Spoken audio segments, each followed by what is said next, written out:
ছেলে হলো কিন্তু জামাতে ইসলামের লিডার। রুমি থাকে, আমি এক রুমি থাকি। এই ব্যাপারটা অনেকদিন ধরে হচ্ছে।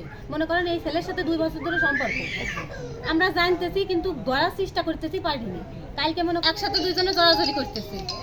এই অবস্থায় মনে করেন আমরা দেখিছি, দেখে তার বেশি আমরা ঘরে ঘরে যাই।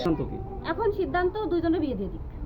মানে যে সকালে আর কি শুনিছে যে এই বাড়ি এরকমের হয়েছে, আইসে শুনি যে ধরে নিয়ে গেছে, ছেলের বউ তো সব বলে নিয়ে গেছে। তারপরে আপনার ছেলে কি করে?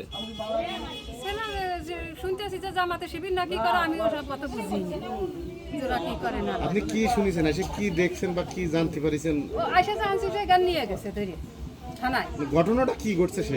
ওই ছেলে বলে আইছিল রাত্রি। এই বাচ্চা কাচ্চা কয়জন? দুইজন ছিল। আর ওই ছেলে কি বিবাহিত? ছেলে না, অব্যাহত। ওই ছেলেটা কি রাজনীতি করে? জামাত করে। জামাতে কি এক পদে আছে ওই এখন ধরেন মেয়েটার বাপের বাড়ি হলো হনিয়াডাঙ্গা। এখন ছেলে এরা নিয়ে যাবি, মেয়েটা সে স্বামীটারে রাখবে না, এখন তার শ্বশুরটারে রাখতে পারতেছে না। তাহলে মেয়েটা কার কাছে? খবর দিচ্ছে গার্জিয়ানেরা,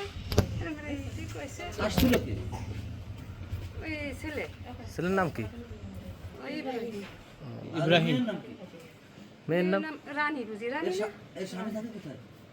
বিদেশ। কত বছর ধরে বাড়ি করে আসা যাওয়া তাও আমি জানি না।